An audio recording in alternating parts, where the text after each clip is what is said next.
All right, let's go ahead and make the blade for our sword. Let's turn on wireframe unshaded, which is this icon right here. Now I can see the edges without having to select the model, like so.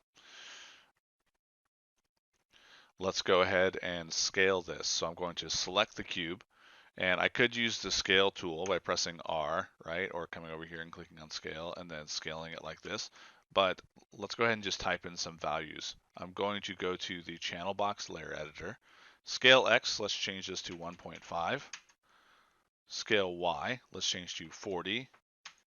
Scale Z, let's change to 4.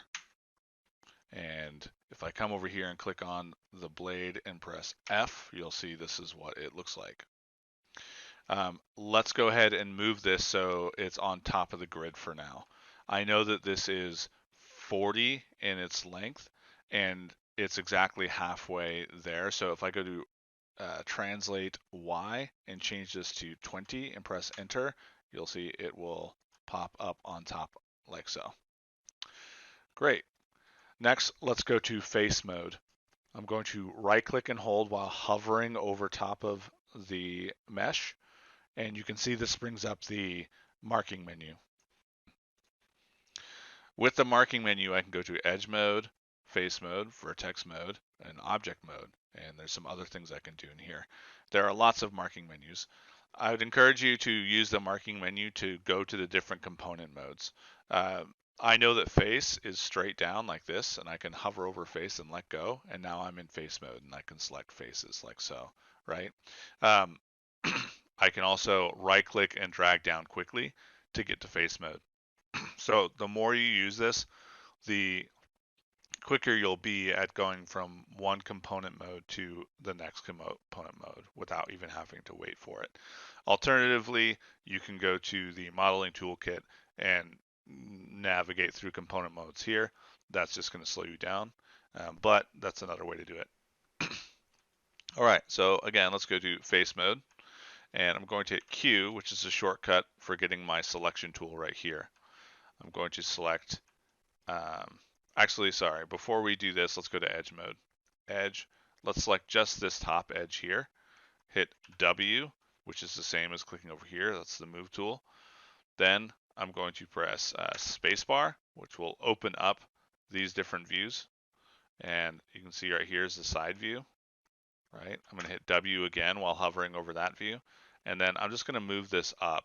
And actually, if I hold X, you can see that toggles on grid snap. I'm going to hold X and then move this up so it's, let's see, 1, 2, 3 centimeters higher, right? So we get this shape. Then I can press W spacebar again, spacebar again. Then we'll come over here, go to face mode. I'm going to select this face. I'm going to hit Q to go back to my selection tool. Hold Shift, and you'll see that I get the little plus icon by the cursor to add to the selection. Then I'll click there, and then hold Shift, click here, and then click here. If I click and drag, like let's say I try and grab it like this, it's going to select through the model, right? So it's going to select a bunch of faces.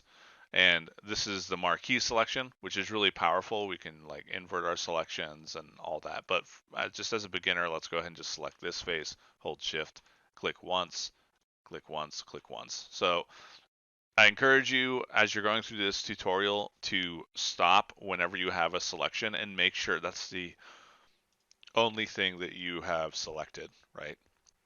Okay, once we have these, let's extrude it.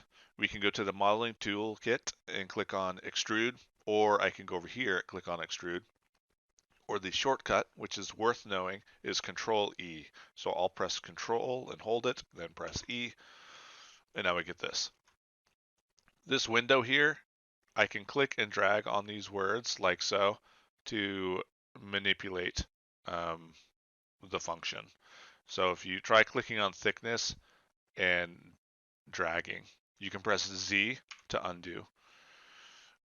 If this is too sensitive, you can click on this little circle to decrease how much of the circle is filled, and then click and drag, and you'll see it's much less sensitive. So I'm gonna have mine for me because I've scaled everything the way it is. I will have mine somewhere on here. All right, so I'm just gonna kind of explore. Let's go. I'm gonna say 2.4 for that. Then over here, let's grab this cube here and scale it in.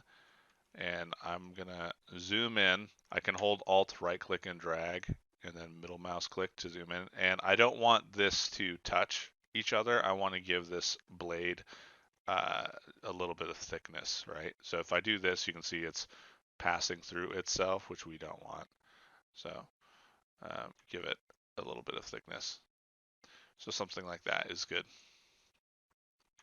Next, select the blade and go to Mesh Display, Harden Edge. So again, Object Mode, right click and hold, go to Object Mode, click on the object, Mesh Display, Harden Edge. Let's create a little blade collar, which will be a separate piece. I'm going to go to my multicut tool, which is right here in the modeling toolkit. Control-Shift-X is the shortcut, which is worth knowing. You can also find the multicut tool up here. So I'll press Control, then Shift, and then X, and then I get the multicut tool. And I'm going to click on the object so it's active. I'm going to hold Control, and while holding Control, if I hover over an edge, it will give me a preview of where an edge loop will drop. So somewhere around here, let's say. It doesn't have to be exact, but something like this. So I'll click once, and now you see I've created an edge loop that wraps all the way around. I'm going to hit Q to go back to my selection tool, then go to make sure I'm in edge mode. And if I double click on any of these edges here, so try double clicking on this one, it will select the entire edge loop. Make sure that's the only thing selected, and then press R to go to the scale tool. Notice how this edge, if I hit spacebar, and then spacebar over here, and then F to zoom in on the selection, notice how it's not straight.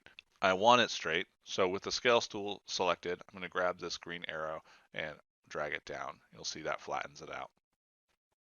While in this view, let's try selecting all these faces this way. I'm going to right click and hold, go to face mode, and then with my mouse over here, I'm going to click and drag without going over. I'm going to drag, but I'm not going to go over this line right here, and I'm not going to go through this line. I'm just going to drag through like this and let go. And you'll see over here, right, it just selected all of these faces. So these are the faces we need. Alternatively, you can select one face, hold shift and double click on its neighbor, and it will select all faces that are connected in a face loop. With these faces selected, I'm going to go to Edit Mesh, Duplicate, then Object Mode, click off, and I'm going to click here and select this. You can also come over to your outliner, open this up. You should have Polysurface 1 and Polysurface 2. Polysurface 2 is what we just created. We duplicated those faces. So with Polysurface 2 selected, I'm going to press Control 1, which is a shortcut for isolate, which is also you can click right here to isolate. See that? Or you can press Control 1 and that will toggle it on and off. All right, with it isolated, let's select all of these top edges here. So I'm going to go to edge mode, double click on an edge, and notice how it grabbed all of them. Then I'm going to hold shift and deselect this small edge here, and same on the opposite side. So it doesn't matter how you get these edges, but these are the edges that need to be selected. Then we can click on the bridge tool, which is located here or over here, and it will bridge it together. We don't need this edge loop anymore, so I'm going to right click and hold, go to edge, double click on this edge, and I need to hold control and hit delete. If I don't hold control and I just press delete, and then I go to vertex mode, you'll see that it left behind the vertices, which we don't want because it creates n-gons. So instead, select those 3 edges, hold Control, and hit Delete. Go back to object mode, hit Control 1, and then press R to go to your scale tool. Let's center our pivot. See how the pivot is way up here? We want it centered, so I'm going to click on this icon right here, which is the same as going to modify center pivot. All right, from here, I'm going to click and drag on this little square and then this one here. And we want this for game models, we kind of want them to be chunky. Let's select, I'm going to select this face and this face and scale them out a bit like this. All right.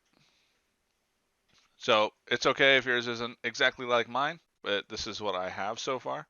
Let's go ahead and clean up our outliner. So I'm going to select polysurface 1 and 2, hold Shift and hit P, which will unparent them out of that group. I'm going to delete my history, edit, delete all by type history. Let's name these.